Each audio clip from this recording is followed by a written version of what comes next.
আমার মনে হয় আমি এলআরবির অনেক বড় ফ্যান। অনেক স্মৃতি তো আছে ফ্যামিলি ওয়াইজ যদি বলি, বিভিন্নভাবে ওনার সাথে আমি স্টেজে গান করেছি। এবি ফোন করেছিল লাইভ একটা শোতে, খুব সুন্দর একটা কথা বলেছিলেন, when there is Alif in a TV channel it matters, because ওই টিভি চ্যানেলটারও একটা ওয়েট বাড়ে। আমি এখনো এটা বলতে গেলে আমার এই যে গুজবাম্পস হচ্ছে। রোজার স্মৃতি অনেক সুন্দর স্মৃতি, উৎসব ব্যাপার ছিল আমাদের পরিবারে। ইফতারের টাইমটা আমার বাবার একটা অভ্যাস ছিল যে টেবিল এই কোণা থেকে ওই কোণা ভরতে হবে, অনেক খাবার থাকতে হবে। চাপ নিয়ে আসলো, ওখান থেকে গিয়ে এটা ওটা নিয়ে আসলো, তো বাবার সাথে আমার গাড়ি করে ঘোরা হতো, সেটা খুব মিস করি। সবচেয়ে বড় মানুষটা যে আমাকে ইন্সপায়ার করে সবচেয়ে বেশি হচ্ছে আমার হাজব্যান্ড। অনেক সময় আমি কাজ ঠিক মতো না করলে, গান ঠিক মতো না গাইলে ওই আমাকে অনেক অনেক ইন্সপায়ার করে। বাপ্পাদা আমাদের সবার পছন্দের, আলিফ গান করো, আলিফ গান করো। রোজার স্মৃতি অনেক সুন্দর স্মৃতি। এখনো আমার মানে কি বলবো, যে ঠিক আজানের আগের সময়টা, মুহূর্তটা আমার খুব মনটা উদাস হয়ে যায়, কারণ বাবা মার কথা মনে হয়। একটা উৎসব ব্যাপার ছিল আমাদের পরিবারে ইফতারের টাইমটায়। কেন বলছি, যে রোজা রাখলাম, নামাজ পড়লাম, কিন্তু ওই ইফতারের আগের সময়টা আমার বাবা তো খুব ভোজন রসিক মানুষ ছিলেন, আমাকে নিয়ে চলে যেতেন এখানে ওখানে খাবার কিনতে, এটা ওটা।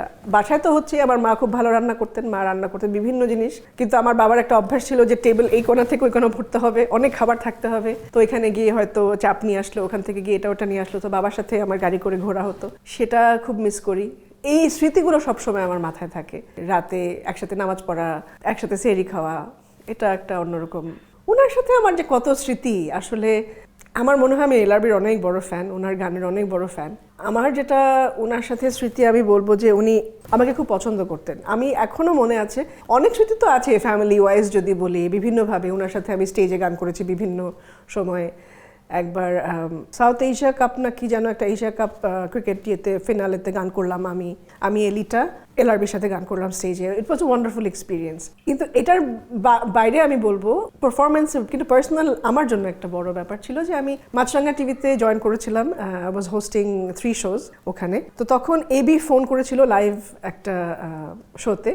উনি ফোন করে খুব সুন্দর একটা কথা বলেছিলেন যে when there is Alif in a TV channel it matters, because ওই টিভি চ্যানেলটারও একটা ওয়েট বাড়ে। এই কথাটা ওনার মুখ থেকে শোনা আমার জন্য একটা বিশাল বড় ব্যাপার ছিল। আমি এখনো এটা বলতে গেলে আমার এই যে গুজবাম্পস হচ্ছে, কারণ এগুলো আমি মনে করি আমার লাইফের অ্যাচিভমেন্ট, যে শ্রদ্ধেয় যেসব ব্যক্তি আছেন তাদের যেই ব্লেসিংটা, তাদের যে দোয়াটা, তাদের যে ভালোবাসাটা আমি পেয়েছি এবং এখনো পাই, এটা একটা বড় ব্যাপার। আসলে সবাই আলাদা করে বলবার মতো ওরকম কিছু নাই। আমি অ্যাট দিস মোমেন্ট বলতে পারি যে সবচেয়ে বড় মানুষটা যে আমাকে ইন্সপায়ার করে সবচেয়ে বেশি হচ্ছে আমার হাজব্যান্ড, আনডাউটেডলি।